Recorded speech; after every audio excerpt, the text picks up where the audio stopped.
Baik, Assalamualaikum warahmatullahi wabarakatuh. Perkenalkan, nama saya Andi Ahmad Faisaki, dengan NIM D101251026, dari program studi perencanaan wilayah dan kota. Ingin menjelaskan analisis uji parametrik dan uji non parametrik pada aplikasi SPSS sebagai tugas pengganti UAS mata kuliah statistik saya. Sebelum masuk ke tutorialnya, pertama-tama kita perlu ketahui apa sih itu uji statistik parametrik. Uji statistik parametrik adalah teknik analisis data yang digunakan ketika data kita memenuhi asumsi-asumsi tertentu, terutama asumsi bahwa data tersebut harus normal. Disebut parametrik karena perhitungannya menggunakan parameter statistik seperti mean, standar deviasi, dan varian untuk menarik kesimpulan tentang populasi. Adapun ciri-ciri uji parametrik yaitu pertama, datanya harus berskala interval atau rasio, misalnya memiliki interval 1 sampai 5. Kedua, data berdistribusi normal atau mendekati normal. Jadi syarat untuk menggunakan uji parametrik ini, teman-teman, data yang kita peroleh harus menggunakan data yang normal, yang sudah teruji normal. Biarpun tidak normal, jika diuji di parametrik pasti hasilnya akan hasil ujinya atau output ujinya akan menunjukkan tidak normal, teman-teman.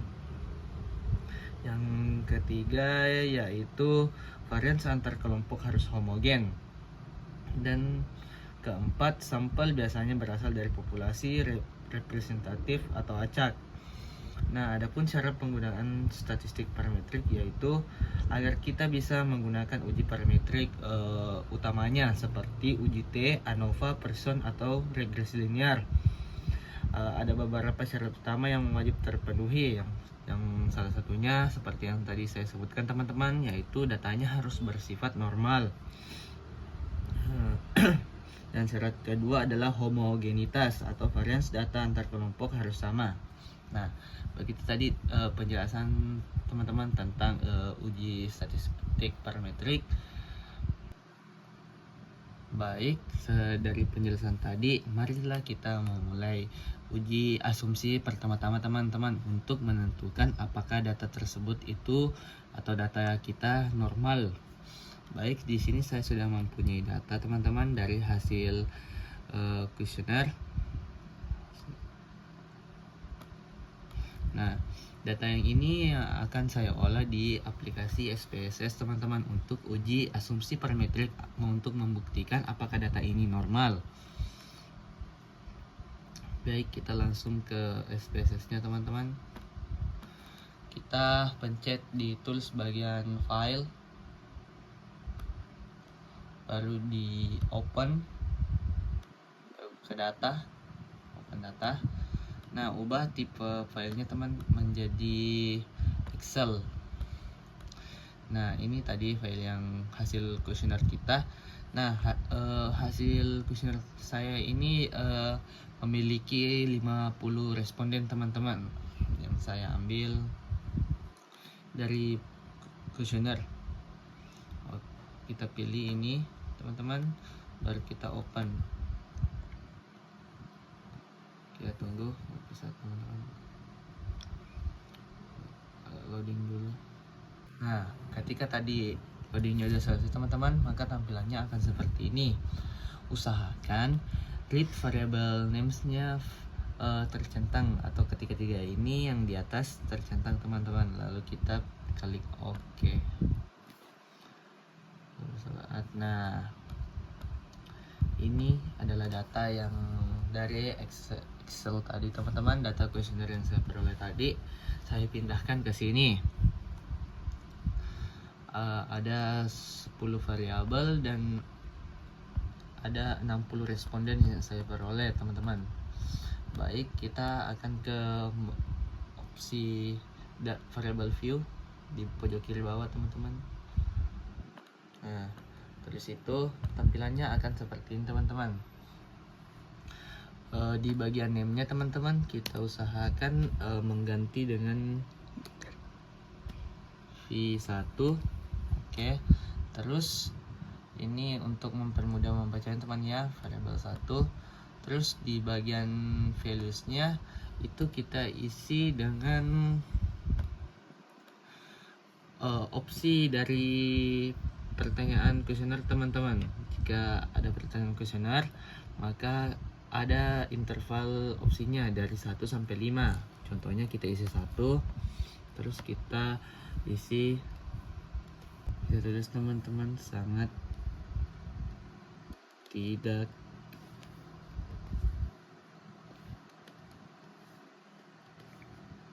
setuju. Nah, baru kita add teman-teman.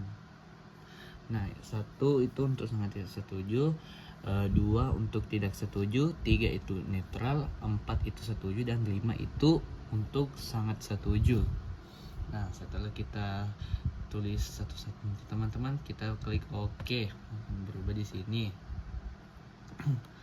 Terus setelah itu kita ubah teman-teman. Di sini dari nominal menjadi skala. Ubah semuanya menjadi skala teman-teman. Nah, ketika semuanya sudah diubah teman-teman, langkah pertama yang kita lakukan untuk uji asumsi parametrik yaitu uji normalitas. Kita klik di bagian analyze, terus kita ke descriptive static, terus kita ke explore teman-teman.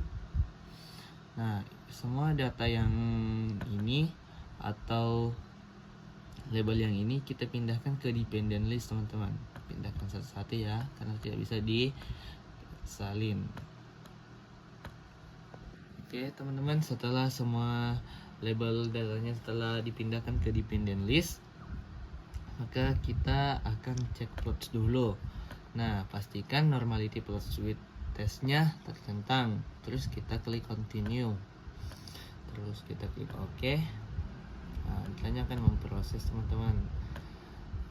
Ketika tampilan sudah begitu teman-teman, kita scroll ke atas di bagian kiri, terus cari test of normal. Nah, kita bisa lihat nih teman-teman di bagian Shapiro-Wilk atau Kolmogorov-Smirnov, di bagian sig-nya itu 0,00, yang artinya data kita itu tidak normal teman-teman. Seharusnya jika data kita tidak normal begini, kita tidak bisa melakukan uji parametrik, tetapi kita akan tetap melakukannya nanti sebagai perbandingan antara uji parametrik dan non parametrik menggunakan data tidak normal teman-teman.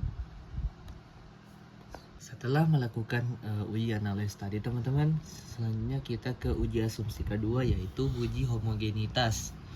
Baik, untuk cara-cara uji homogenitasnya seperti tadi teman-teman, kita diklik di bagian analyze di atas, terus kita ke compare means, terus ke bagian yang paling bawah ini yaitu one way ANOVA. Kita klik. Nah, di sini saya ada dua data yang saya pakai, yang saya pindahkan dari kiri ke kanan sebagai sampel. Saya taruh satu di dependent list dan satu sebagai saya taruh di faktor. Ini untuk membandingkan keduanya apakah homogen atau tidak. Sebelum kita pencet OK, kita cek dulu di bagian option teman-teman. Nah, pastikan homogeneity of variance testnya itu sudah tercentang. Nah, kalau ini sudah tercentang, kita klik continue, terus kita pencet OK. Nah, ini adalah hasil dari uji tes homogenitas saya teman-teman. Bisa dilihat di bagian sig teman-teman. Semuanya sig saya itu di atas 0,05. Artinya data yang saya peroleh terhomogenitas teman-teman. Karena nilai ini lebih besar dari 0,05, maka varians antar kelompok homogen.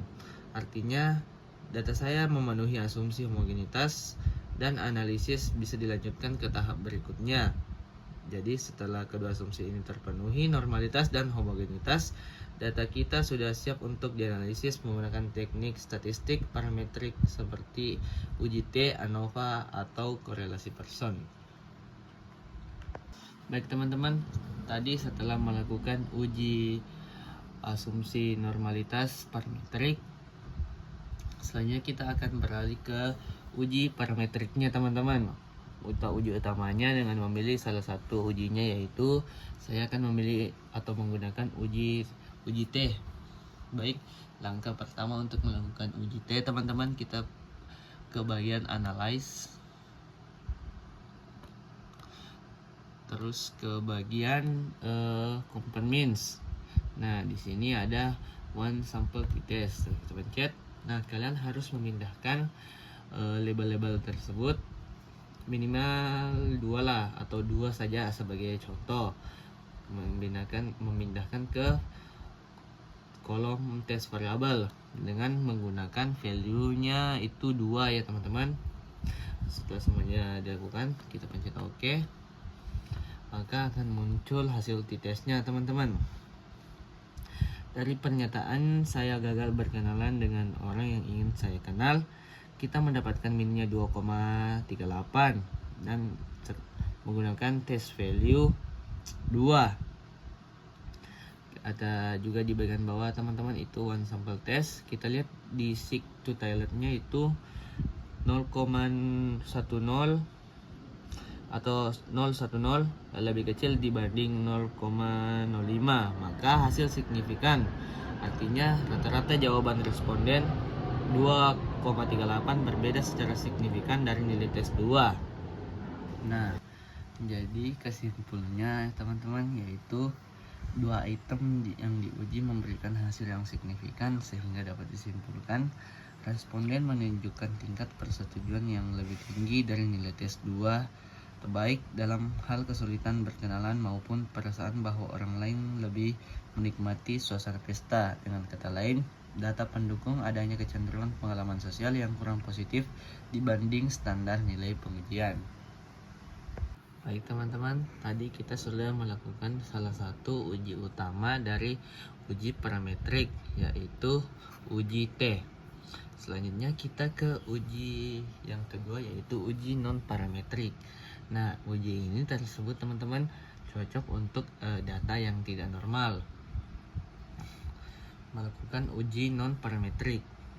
Kalau ada yang tidak tahu apa sih itu uji non parametrik, baik saya akan jelaskan.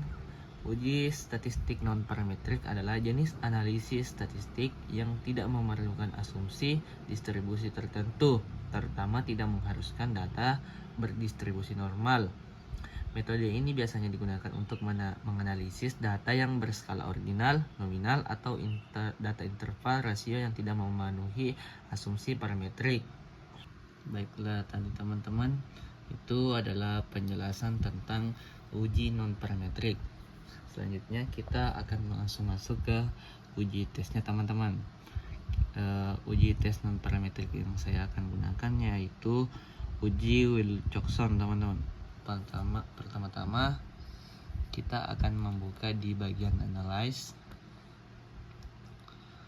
terus ke non parametric test, dan ke legacy dialogs. Nah, di legacy dialogs teman-teman, kita cari yang gambar gunung hijau atau to relate samples. Nah, kita klik, maka akan muncul begini teman-teman. Untuk variabel satunya saya gagal berkenalan dengan orang yang saya ingin kenal, dan di variabel 2 yaitu mulut saya terasa kering ketika berbicara di depan banyak orang. Nah, terus kita pilih di tipe tesnya teman, yaitu Wilcoxon. Nah, setelah dipilih di Wilcoxon, terus klik OK, maka akan muncul hasil tes dari uji Wilcoxon teman-teman. Oke, kita bisa lihat teman-teman, ada negatif range-nya yaitu 14, artinya nilai item mulut saya terasa kering ketika berbicara di depan banyak orang lebih rendah dibanding item saya gagal berkenalan dengan orang yang ingin saya kenal. Dan positif rank-nya yaitu 22. Dan TIS-nya yaitu 24. Jika TIS-nya 24, nilai kedua item itu sama. Secara sederhana kesimpulannya itu lebih banyak responden yang memberikan skor lebih tinggi pada item mulut kering dibandingkan skor pada gagal berkenalan. Terus kita scroll ke bawah teman-teman. Di sini ada setnya. Setnya yaitu minus 1,492 dan seek to tile-nya itu 0,136. Karena hasilnya itu 0,136 lebih besar dibandingkan 0,05, hasil uji Wilcoxon ini tidak signifikan secara statistik. Artinya tidak terdapat perbedaan yang signifikan antara skor item mulut saya terasa kering ketika berbicara depan banyak orang dan saya gagal berkenalan dengan orang yang ingin saya kenal. Dengan kata lain, kedua pernyataan ini memiliki tingkat respon yang secara statistik sama atau setara. Mungkin itu teman-teman penjelasan saya tentang analisis parametrik dan non parametrik. Mungkin sekian dan terima kasih. Wassalamualaikum warahmatullahi wabarakatuh.